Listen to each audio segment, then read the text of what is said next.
आज खूप दिवसांनी मी माझ्या मैत्रिणीसोबत बाहेर फिरायला गेले होते, पण त्याआधी ना आज सकाळ सकाळ असं मस्त वातावरण झालं होतं. त्यात मी गॅलरी सुद्धा स्वच्छ धुतली होती. सोबतच रिकाम्या कुंड्या आणि ही क्यूट अशी पणती ते पण क्लीन करून ठेवलं. दुपारच्या वेळेमध्ये ना मस्त कडक ऊन पडलं होतं, पावसाने काय हजेरी लावली नव्हती.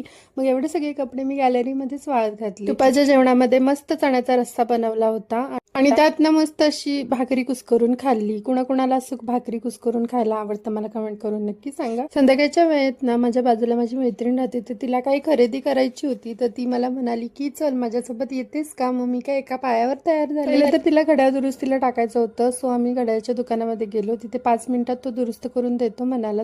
तोपर्यंत आम्ही शेवपुरी खाल्ली.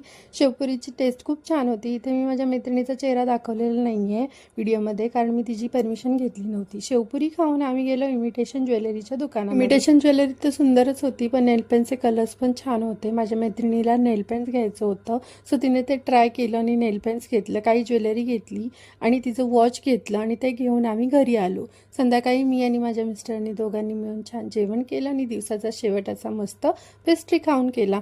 सो चलो बाय बाय, भेटूया आपण नेक्स्ट ब्लॉगमध्ये. Bye bye.